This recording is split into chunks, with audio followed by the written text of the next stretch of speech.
Hello, welcome back to a new video on Laurel and Hardy memorabilia and Chaplin collectibles. For this video I've got a picture show magazine that I would like to show and go over in a little more detail. It's a really nice old vintage magazine or newspaper magazine, which is June 25th 1932.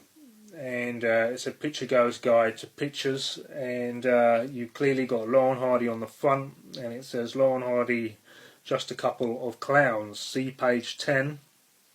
So it's a double page special on Laurel and Hardy, and it's really nice to have these old vintage magazines, and like back in the day. And this is like the time, like the peak of their powers and their popularity. So it's interesting to read what was being said about them back then.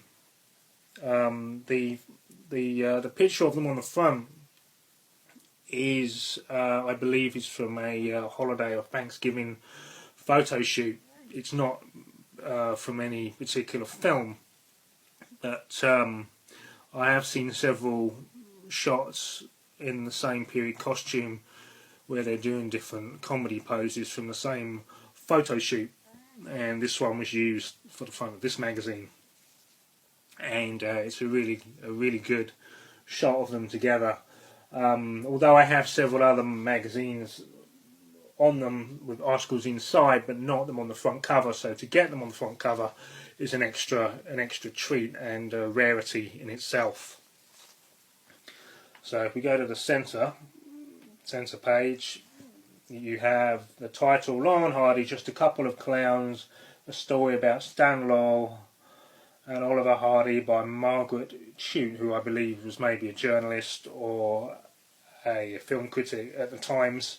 But the article is about this Margaret going to the studio and watching Laurel and Hardy work and perform, and then reporting back on it.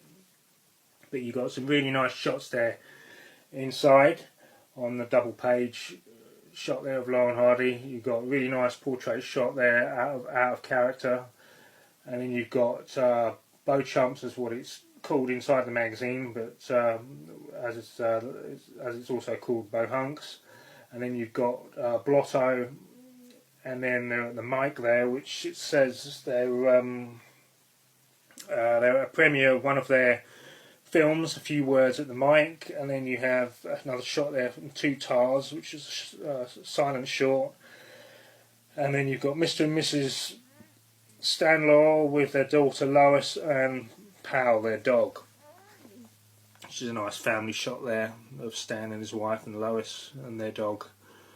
But I won't read the whole article, it's quite a lot of information, but I'll try and pick out some of the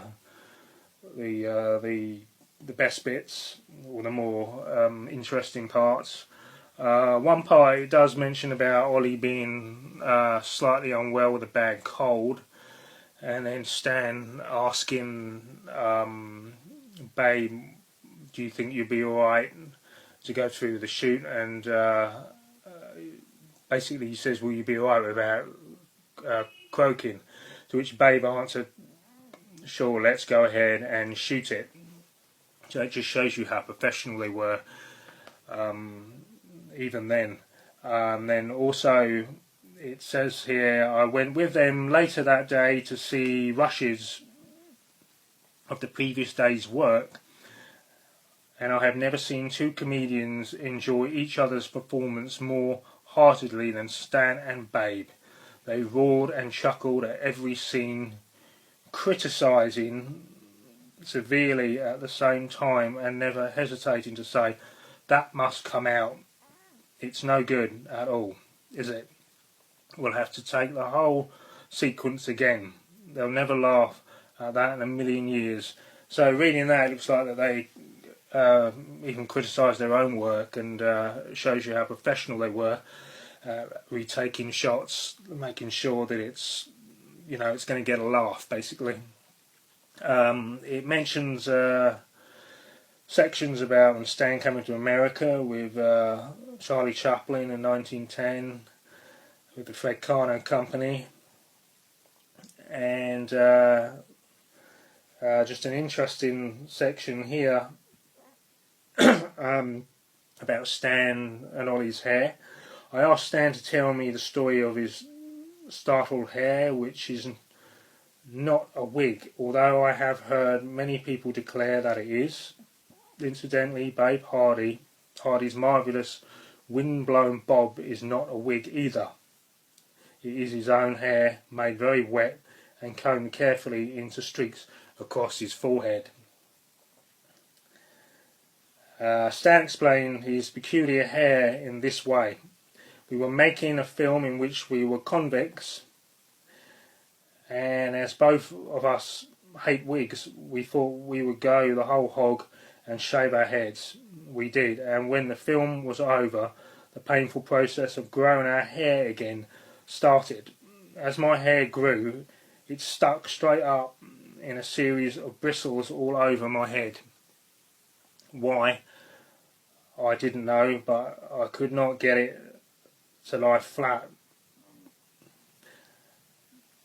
However hard I greased it.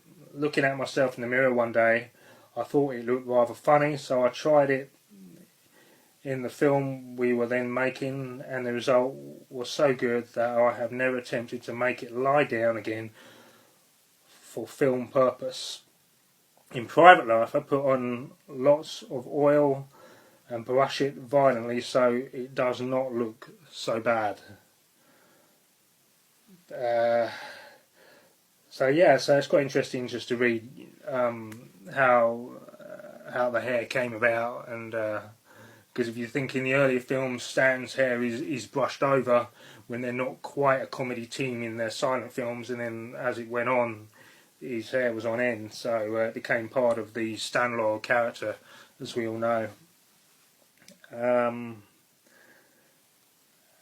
And it says just at the bottom here about their hobbies. Stan has two hobbies: golf, which it's normally Oliver Hardy that's more the golf, but it says here golf and his small daughter Lois, to whom he is devoted. He likes her to come to the studio to watch him, and takes the greatest pride in showing her exactly how the wheels go round behind the scenes. Whenever he has a day off, he departs in a small boat with 2 or 3 friends and fishes. Babe Hardy is a golfer and one of the best in the film world, and takes himself to a famous golf course when he is told he is not wanted at the studio.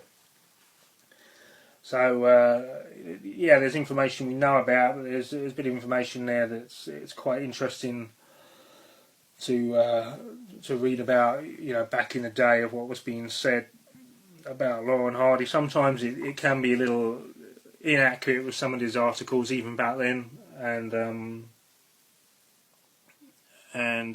but it's just interesting to read what was being said overall. But there it is for this little article, and the article for this magazine that I'm showing. And there are a few more picture show magazines that I'd like to go over. So I hope you found this one interesting, and happy collecting. Bye.